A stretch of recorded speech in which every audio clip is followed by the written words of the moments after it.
The one thing that separates strong men from weak men after a breakup. Let that sink in for a second. Every man has felt that gut punch, the breakup texts, her Instagram story with another guy, the silent block on WhatsApp, and worst of all, the feeling that you just aren't respected anymore. You wake up in a cold sweat, replaying every mistake, every word she threw at you before walking off with someone else. Here's the bottom line. Most guys crumble, but a few, they rise like Michael Corleone, colder, smarter, untouchable. What splits these two apart isn't luck, looks, or money. It's one principle, simple and brutal, that I'm about to hand you. Stick with me, because in this video I'm going to rip the mask off everything you think you know about breakups. Not some watered-down therapy talk. Instead, we'll cut straight to the core, turning your pain into cold, focused power that even the next girl notices from across the room. You want to stop feeling like some lost, defeated ex and start commanding respect not just from women, but from everyone. That's possible, but only if you accept the rules of the game. Before we go deeper, hit that subscribe button right now. Don't be the guy who stays uninformed and powerless, and check the first pinned comment below. There's an exclusive resource waiting for you to dive even deeper into this mindset. Now, the real question. Will you stay another casualty of heartbreak, or will you become the man no one dares to walk over again? In the next part, I'll reveal the single shift that transforms how you see yourself and how the world sees you. Are you ready to leave weakness behind for good? Good, because the shift isn't a trick, it's a sentence you start living. And before you earn it, you have to kill what's been killing you since the moment she walked. Right now, most men are shadowboxing with their own weakness. They watch her stories like Night Patrol, tracking timestamps, geotags, the new guy's cap turned backwards at a rooftop bar in Brooklyn. That's not love. That's self-erosion. You do not stalk what has already dismissed you. You starve it of attention until it starves to death. Then comes the pleading. Paragraphs on iMessage, voice notes at 2:17 a.m. We can fix this. I'll change. Can we talk? You think you're negotiating a peace deal. You're auctioning off your last ounce of respect. You never beg for a seat at a table that just pushed you away. Dignity walks out the door with you, or it doesn't walk at all. Some men go further. They perform sorrow. They show up at her building with flowers like a movie scene, except in real life the doorman is your audience and humiliation is the soundtrack. Tears in the Uber, receipts in your email, and a hangover that texts for you. Jack plus jealousy equals confession. Every drunk "I miss you" cements a narrative. You're a man who can be pulled like a string. You do not hand your power to a send button. And then the worst mask, let's just be friends. You accept a demotion and pretend it's strategy. You listen to her talk about another guy over after-work tacos in LA, nodding like a therapist she doesn't pay. You carry her moving boxes in Austin, and she thanks you with a hug that burns like ice. You think patience will turn the tide. It just embalms your chances. No man builds a kingdom from the friend zone. Access without respect is a slow death. Pause. Ask yourself, would Michael Corleone ever campaign for affection? Would a man who commands his life ask for a second audition? Or would he sit back in silence, rebuild leverage, and let the world come to him? Here's the provocation. She didn't break your heart. She exposed your lack of order, and order can be restored. Let me put a face to this. Marcus, 31, Chicago. Southside kid turned software sales rep, Bulls cap, Cubs games on weekends. Good guy. He got dumped in September over a pumpkin spice latte on the north side. She said she needed space. He heard vacancy. He spiraled. He did the tour, scrolled her IG like a private investigator, beat himself up at 3 a.m., fired off a dozen apologies and an accidental "I love you" after bourbon with the boys on Division Street. She stopped replying. His manager pulled him into a Monday check-in and said, "You're off." That night he saw her at a Wicker Park bar with a guy in a varsity jacket and felt his stomach turn to glass. Now here's the turn you didn't expect. Day 7, he got quiet. Not performative quiet, disappeared quiet. He deleted the chats, archived the photos, blocked, not out of spite, but out of protocol. No contact wasn't a tactic. It was a vow. Gym at 6 a.m., no excuses, deadlifts and discipline. He swapped whiskey for water, Netflix for reading, complaining for cold showers and roadwork by the lake. On day 14, he enrolled in a sales training course and hunted his numbers like a paycheck depended on it, because it did. Day 30, he bought a clean pair of white sneakers, a crisp navy suit, and cut his hair like he meant business. If you saw him on the L, you'd sense it instantly. The slouch was gone. His eyes were colder, focused. He wasn't chasing closure. He was building a life that didn't leave space for begging. Then came Thanksgiving, out of nowhere, her text. Hope you're doing well, miss your laugh. Fireworks? No. He didn't dance in the kitchen. He didn't reply with a paragraph. He looked at it, put the phone face down, and went to slice the turkey with his old man in Bronzeville. Hours later, he sent 8 words. Wishing you the best. Take care. And then, back to the gym. January rolled in, and so did his promotion. New accounts, better commission, a condo with a view of the river. She saw him at a charity gala on Michigan Avenue.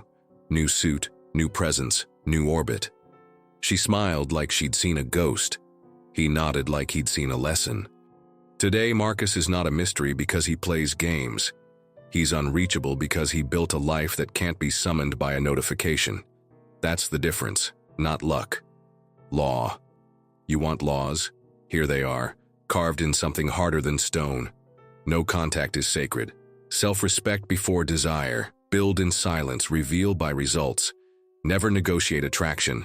Control your frame or lose it all. Simple, brutal, effective. And if your mind is trying to bargain right now, but what if she realizes? Good, that's the test. Your discipline is not for her realization, it's for your resurrection. What about when you run into her at a Yankees game, or in line at Trader Joe's in Brooklyn, or at a friend's 4th of July BBQ in Dallas? You don't perform, you don't flinch, you don't monologue your growth. A man of status doesn't explain a thing. He smiles, says, "Good to see you," pivots and returns to his conversation. 2 minutes tops. No after text, no check-in. Why? Because you are calibrating the world to the new you. You don't chase what doesn't align. You don't accept terms that shrink you. The frame is the message. Some of you are thinking, what if she was the one? Listen carefully. The one is not a person. It's a version of you. The one who can be trusted with power. The one who doesn't leak when pressure hits. The one who doesn't need validation to keep his word to himself.